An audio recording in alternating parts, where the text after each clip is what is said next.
അപ്പം നമ്മുടെ ഇങ്ങനെ ഞാനൊരു സംഭവം ഹൈലൈറ്റ് ചെയ്യുക. എന്തുകൊണ്ടാണെന്ന് വെച്ചാൽ good morning sir, present sir. Okay. അപ്പം നമ്മൾ ഈ മയില് കുയില് ഇങ്ങനെയുള്ള ചില കാര്യങ്ങൾ മാത്രം നമ്മുടെ ശ്രദ്ധയിൽ വരുന്നു. എന്തുകൊണ്ടാണ്? നമ്മൾ ഒരുപാട് കാര്യങ്ങൾ അവോയ്ഡ് ചെയ്യുകയാണ്. നമ്മൾ ഒത്തിരി കാര്യങ്ങൾ അവോയ്ഡ് ചെയ്യുകയാണ്. അതുകൊണ്ടാണ് പെട്ടെന്ന് നമുക്ക് താല്പര്യമുള്ളൊരു വിഷയത്തെ കാണുമ്പോൾ അത്രയും സമയം ബോഡി ഭയങ്കര സ്ട്രെസ്സിലാണ്, ഇതാരും അറിയുന്നില്ല. മനസ്സിലായി? ഒരു സുന്ദരിയായ പെണ്ണിനെ കാണുന്നു, അത്രയും സമയം പലതിനെ ഇങ്ങനെ ഒഴിവാക്കി പോയിക്കൊണ്ടിരിക്കുക. ശ്രദ്ധിക്കണം, ഇത് അറിയുന്നില്ല നമ്മൾ.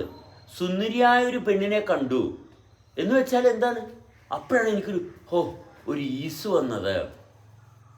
ബോഡി അത്രയും നേരം സ്ട്രഗിൾ ചെയ്തുകൊണ്ടിരിക്കുക. അല്ലെങ്കിൽ ഇങ്ങനെ സുന്ദരിയായ ഒരു പെണ്ണില്ല. അങ്ങനെ സുന്ദരിയായ ഒരു പെണ്ണുണ്ടാകരുത്. എല്ലാ മനുഷ്യരെയും ഒരുപോലെ കാണണം. അപ്പോഴാണ് നമ്മൾ ഫ്രീഡം. അപ്പോഴേ നമുക്ക് ഫ്രീഡമുള്ളൂ. സുന്ദരിയായ പെണ്ണിനെ കണ്ടു, അത്രയും സമയം നമ്മൾ ബാക്കിയുള്ളതിനെ എല്ലാത്തിനെയും ഒഴിവാക്കി പോകുകയും എല്ലാത്തിനെയും ഒരുപോലെ നോക്കിക്കേ.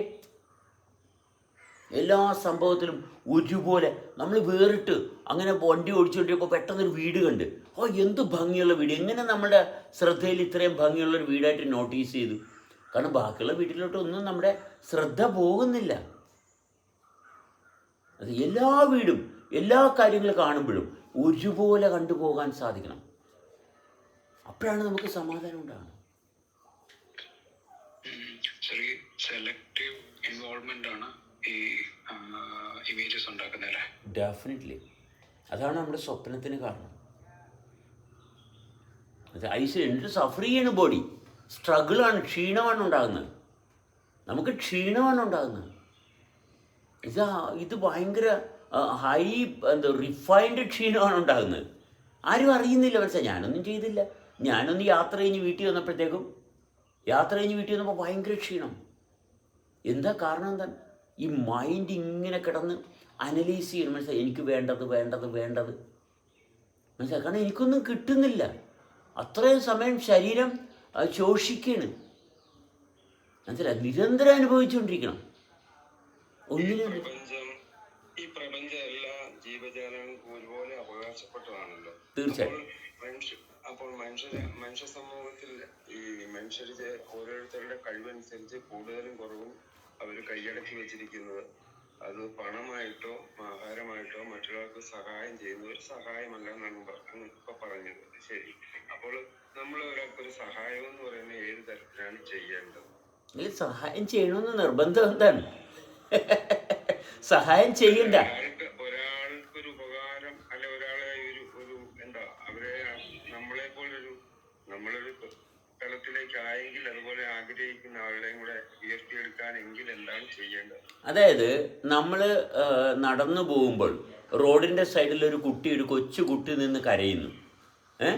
നമ്മൾ ചെന്ന് കുട്ടി നിൻ്റെ അമ്മ ഏതാണ് അപ്പൻ ഏതാണ് എന്ന് അന്വേഷിച്ച് പിടിച്ച് നമ്മൾ കുട്ടിയുടെ മാതാപിതാക്കളുടെ അടുത്ത് കൊണ്ടുപോയി ആക്കിയിട്ട് നമ്മൾ പോകും. ഇത് സഹായമാണോ അതോ നമ്മളുടെ ഉത്തരവാദിത്വമാണോ?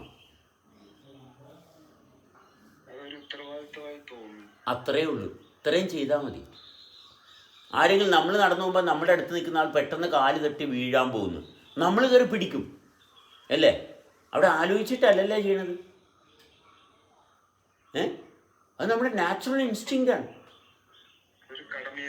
അല്ല, നമ്മുടെ നാച്ചുറൽ ഇൻസ്റ്റിങ്ക്റ്റാണത്.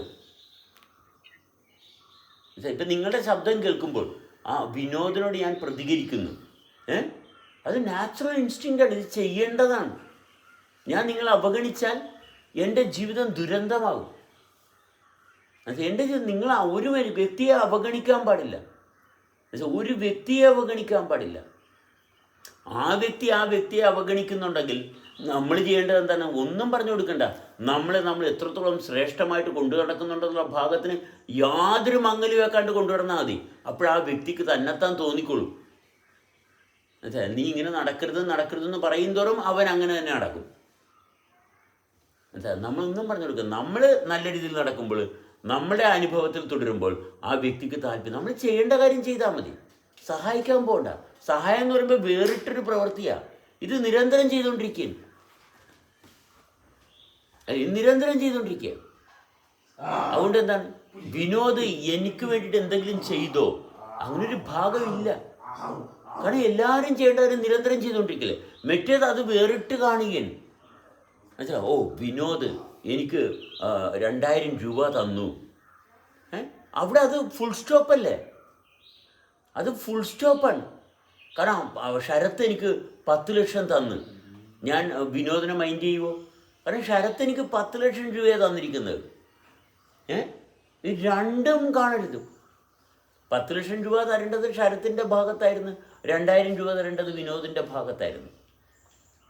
രണ്ടുപേരും ചെയ്യേണ്ട ഭാഗം ചെയ്തു പോയി, ചെയ്യേണ്ടത് കൊണ്ട് ചെയ്തു. ഒരു ഭാഗത്തും ഫുൾ സ്റ്റോപ്പ് ഇടരുത്. നമ്മൾ ചെയ്യേണ്ട കാര്യങ്ങൾ ചെയ്തു പോയിക്കൊണ്ടിരിക്കും. ഓ ഞാൻ കാരണമാണ് എൻ്റെ വീട് അവിടെ കഴിയുന്നത്, ഞാൻ കാരണമാണ് നിങ്ങളൊക്കെ നന്നായിട്ട് ജീവിക്കുന്നത്. അങ്ങനെ ഒരു കാരണമില്ല, അങ്ങനെ ഒരു കാരണം ഒരിക്കലും ഇല്ല. മനസ്സിലായോ? മനസ്സിലായോ? അങ്ങനെ ഒരു കാരണം ഒരിക്കലും ഉണ്ടാകത്തില്ല. മനസ്സിലായി? അങ്ങനെ കാരണങ്ങൾ ഉണ്ടാക്കുമ്പോഴാണ് നമ്മൾ പുതിയൊരു ലോകം സൃഷ്ടിക്കാൻ നോക്കുന്നത്. അതിൽ നിന്നാണ് നമുക്ക് പ്രശ്നങ്ങൾ ഉണ്ടാകുന്നത്. അതിൽ നിന്നേ പ്രശ്നങ്ങൾ ഉണ്ടാകത്തുള്ളൂ.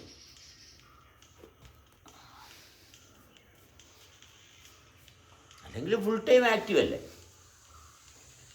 നമ്മൾ ഫുൾ ടൈം ആക്റ്റീവാണ്. ഞാൻ എന്തോ നല്ലൊരു കാര്യം ചെയ്തു, നല്ലൊരു കാര്യം ചെയ്യുന്ന തോന്നുമ്പോൾ എന്താണ്, അത്രയും നേരം ഞാൻ ചെയ്തുകൊണ്ടിരുന്ന കാര്യത്തിൽ പ്രവർത്തിച്ചുകൊണ്ടിരുന്ന ഭാഗത്ത് എനിക്ക് യാതൊന്നും അനുഭവിക്കാൻ പറ്റിയില്ല. നിരന്തരം നല്ല കാര്യമാണ് ചെയ്തുകൊണ്ടിരിക്കുന്നത്, നിരന്തരം ബ്യൂട്ടിഫുൾ കാര്യമാണ് ചെയ്തുകൊണ്ടിരിക്കുന്നത്. ഒരു സമയവും ഞാൻ മോശം കാര്യം ചെയ്യുന്നില്ല, വേറെ ഒന്നും വേണ്ട. അപ്പോൾ നമ്മൾ ഹെൽപ്പിംഗ് മെൻറ്റാലിറ്റി എന്ന് പറഞ്ഞൊരു ഭാഗമില്ല, ഫുൾ ടൈം ആക്റ്റീവാണ്. വളരെ സിമ്പിളാണ്.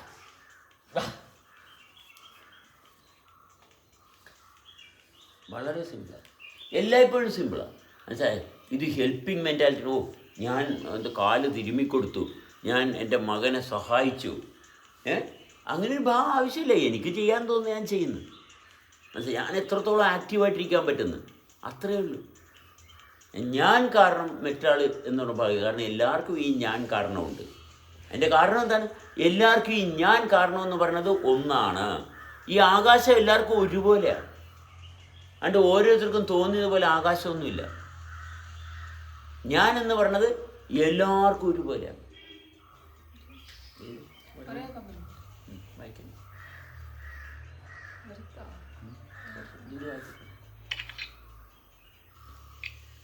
ഉപദേശം എന്ന് പറയുന്ന ഭാഗം എങ്ങനെയാ വേറിട്ടിരിക്കുന്നത്? ഉപദേശം മനസ്സിലായോ? എന്ന് പറയുമ്പോൾ ഒരു ചെറിയൊരു ലോകം മാത്രമേ ഉള്ളൂ. ഉപദേശം എന്ന് പറയുമ്പോൾ നമ്മൾ വിഭാഗ്യത കൊണ്ടുവന്നു. അത് എന്തിനാ വിഭാഗ്യത കൊണ്ടുവരുന്നത്? സമഗ്രമായിട്ട് സർവ്വതിനും സ്ഥാനം കൊടുത്ത് നിൽക്കുമ്പോൾ നമുക്ക് സംസാരിച്ചാൽ മാത്രം മതി. ശരത്തിന് വേണ്ടിയിട്ട് മാത്രം ഒരു കാര്യം പറയണ്ട. മനസ്സിലായി? ഈ ഉപദേശം എന്ന് പറയുന്നതാണ് ഏറ്റവും വലിയ. ശരത്ത് അങ്ങനെയാണല്ലേ, അങ്ങനെയാണെങ്കിൽ ശരത്ത് ഇങ്ങനെ ചെയ്താൽ മതി. ശരത്തിൻ്റെ ഭാര്യ അങ്ങനെ സംസാരിക്കുമ്പോൾ നിങ്ങൾ ഇങ്ങനെ ഒന്ന് കൊടുത്തു നോക്ക്, അവൾക്കൊന്ന് കിട്ടട്ടെ. മനസ്സിലായി? ഉപദേശമാണ്. മനസ്സിലായ? അങ്ങനെ ഒരാളോടും ചെയ്യാൻ പാടില്ല. എല്ലാ മനുഷ്യരും എല്ലായ്പ്പോഴും എങ്ങനെ. അപ്പോൾ അവിടെ സർവ്വരുമായിട്ട് ലയിച്ചു. നിങ്ങളുടെ ഭാര്യ എത്ര കാര്യമാണ്, നിങ്ങളുടെ ഭാര്യ അങ്ങനെയൊക്കെ സംസാരിച്ചാൽ അങ്ങനെ ഉണ്ടെങ്കിൽ അവൾക്കൊരു പണി കൊടുക്കും നിങ്ങൾ. അങ്ങനെ ഒരു സംഭവം ഒരിക്കലുമില്ല. ഒരു വ്യക്തി എങ്ങനെയാണ് ജീവിക്കേണ്ടത് എന്നൊരു ഭാഗം നമ്മൾ എൻ്റെ ജീവിതം ഇങ്ങനെയാണ് മംഗളമായിട്ട് പോകുന്നത്, എൻ്റെ ജീവിതം ഇങ്ങനെയാണ്. അല്ല ഒരു കാരണവശാലും മറ്റൊരാളോട് എങ്ങനെ പെരുമാറണമെന്ന് ഒരിക്കലും പറഞ്ഞു കൊടുക്കാനുള്ള യാതൊരു റൈറ്റും നമുക്കില്ല. ഞാനിങ്ങനെയാണ് ജീവിക്കുന്നത്, എൻ്റെ ജീവിതം ഇങ്ങനെയാണ്, ഇത്രയും കാര്യം പറഞ്ഞാൽ മതി. ആ വ്യക്തിയുടെ ജീവിതത്തിൻ്റെ ഭാഗം ആ വ്യക്തി തന്നെത്താൻ മനസ്സിലാക്കിയെടുക്കും.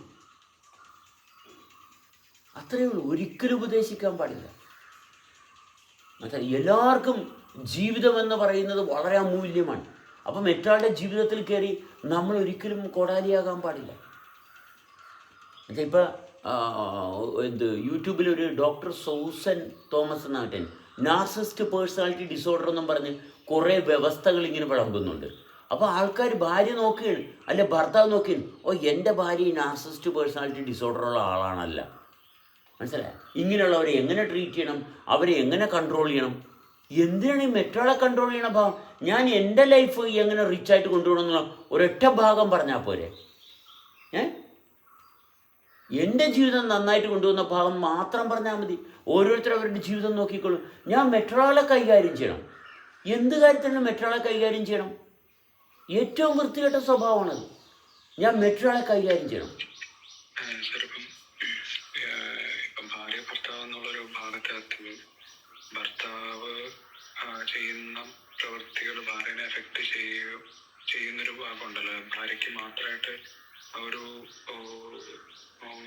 ലോകം സൃഷ്ടിച്ച് അതിജീവിക്കാൻ പാടല്ലേ? അപ്പം ഭർത്താവിന്റെ പ്രവർത്തനങ്ങൾ ഭയങ്കര സെൽഫ് സെന്റേർഡ് ആണെന്നുണ്ടെങ്കിൽ, അല്ലെങ്കിൽ നാർസിസ്റ്റിക് ആണെന്നുണ്ടെങ്കിൽ, അത് ഭാര്യ എത്ര ശ്രമിച്ചാലും സ്വസ്ഥത കണ്ടെത്താൻ പറ്റുമോ? തീർച്ചയായിട്ടും. ഭാര്യ എന്നുള്ള ഭാഗം വിട്ടിട്ട് ഒരു മനുഷ്യ ജീവിയല്ലേ, ആ ജീവിക്കുന്ന ഭാഗം എടുത്താൽ മതി. ഭർത്താവിൻ്റെ കയ്യിൽ എന്തെല്ലാം ദുഷിപ്പും അക്രമവും ഇതെല്ലാം ഉണ്ടായിക്കോട്ടെ, ആ ജീവിക്കുന്ന ഭാഗം എടുത്തു കഴിയുമ്പോൾ അപ്പുറത്ത് നിൽക്കുന്ന ഭർത്താവ് മനുഷ്യനാണ്. അദ്ദേഹത്തിനും വേണ്ട ജീവിക്കുന്ന ഭാഗം തന്നെയാണ്. അത് കിട്ടാത്തത് കൊണ്ടാണ് ഇയാൾ ഇങ്ങനെ ഒരു നാർസിസ്റ്റ് ഡിസോർഡറിൽ വന്നിരിക്കുന്നത്. അത്രയേ ഉള്ളൂ. അയാൾക്ക് ഡിസോർഡർ ഉണ്ടാകാൻ കാരണം എന്താണ്? അയാൾക്ക് ഡിസോർഡർ ഉണ്ടാകാൻ കാരണം ഓർഡറുള്ള ആൾക്കാരുമായിട്ട് അസോസിയേറ്റ് ചെയ്യാൻ പറ്റിയില്ല. അതുകൊണ്ടാണ് അയാൾക്ക് ഡിസോർഡർ ഉണ്ടായത്. അപ്പം നമ്മൾ ഓർഡറിൽ നിന്ന് കഴിഞ്ഞാൽ അയാളുടെ ഡിസോർഡർ മാറാനുള്ള അവസരമല്ലേ? ആ ഓർഡർ എന്ന് പറയുന്നത് യൂണിവേഴ്സലാണ്. മനസ്സിലായി? അയാളുടെ ഭർത്താവിനെ വിലയിരുത്തലല്ല, മനസ്സിലായി? ഭാര്യനെ വിലയിരുത്തലല്ല, ജീവനെ വിലയിരുത്തലാണ് നമ്മുടെ ജീവിതം. ജീവൻ എങ്ങനെയാണ് വർക്ക് ചെയ്യുന്നത്? ആ ജീവൻ്റെ ഭാഗത്തെത്തുമ്പോൾ ആഹാ, അവിടെയാണ് നമുക്ക് ശക്തി കിട്ടുന്നത്, അവിടെയാണ് നമുക്ക് പ്രാപ്തി കിട്ടുന്നത്. നമ്മുടെ സത്യസന്ധതയിൽ നിൽക്കുമ്പോൾ അപ്രസക്തമായിട്ടുള്ള കാര്യം മറ്റൊരാൾ ചെയ്യുന്നുണ്ടെങ്കിൽ ക്രമേണ അപ്രസക്തമായിട്ടുള്ള കാര്യങ്ങൾ ചെയ്യുന്ന വ്യക്തിക്ക് ഒരിക്കലും പ്രാപ്തി ഉണ്ടാകില്ല, തുടരാൻ പറ്റത്തില്ല. മനസ്സിലായ? ഒരു സംശയം വേണ്ട. ഒരു സംശയം വേണ്ട. ഇപ്പം നമ്മളിവിടെ നമ്മുടെ കെന്നുകുട്ടൻ കെന്ന് വന്ന് പല ഒച്ചയും ബഹളവും ഒക്കെ ഉണ്ടാക്കുന്നു. കെന്ന് വന്ന് കെന്നിൻ്റെ ഇഷ്ടത്തിന് പലതും പറയുന്നു. പക്ഷെ ഇവിടെ ആരും അത് ഡിസ്റ്റർബ്ഡ് ആകുന്നില്ല. കാരണം കെന്നിൻ്റെ ഭാഗത്ത് കെന്നിന് ചെയ്യാവുന്ന കാര്യം കെന്ന് ചെയ്യുന്നു. പക്ഷെ നമ്മൾ സ്റ്റേബിളായിട്ട് നിൽക്കുന്നത്. ഇവൻച്വലി കെന്നിലുള്ള എന്തെങ്കിലും ഇമ്മെച്യൂരിറ്റിയോ എന്തെങ്കിലും പോരായ്മയോ ഉണ്ടെങ്കിൽ അത് തന്നെത്താൻ മാറും. കാരണം അവനെ നോക്കിയിട്ടല്ല, നമ്മളിലെ റിച്ച്നെസ് നോക്കിയാണ് നമ്മളിരിക്കുന്നത്. അത്രയേ ഉള്ളൂ. അത് മെല്ലെ മാറിക്കൊള്ളും. ആ കുട്ടിയായിട്ട് നല്ല രീതിയിൽ വളർന്നു വരും. ഒരു സംശയം വേണ്ട. എല്ലാവരും അങ്ങനെയാണ്. ആരും അതല്ലാത്തൊരു ഭാഗത്തോട്ട് പോകുകയില്ല. ആരും അല്ലാത്തൊരു ഭാഗത്തോട്ട് പോകാൻ പറ്റത്തില്ല. നമ്മുടെ സ്റ്റെബിലിറ്റി. അതെ, ഞാൻ ഒരു സ്ത്രീ എന്നെ വിളിച്ചായിരുന്നു, എൻ്റെ ഭർത്താവ് ഇങ്ങനെ നാർസിസ്റ്റാണ്. അപ്പോൾ ഇങ്ങനെ എൻ്റെ ഇത് കേട്ടപ്പോഴാണ്, എന്താണ് ഇങ്ങനെ നാർസിസ്റ്റ് എന്ന് പറഞ്ഞ ഒരാളെ തള്ളി മാറ്റരുതും, നമ്മളേ ഉള്ളു. മനസ്സിലായോ?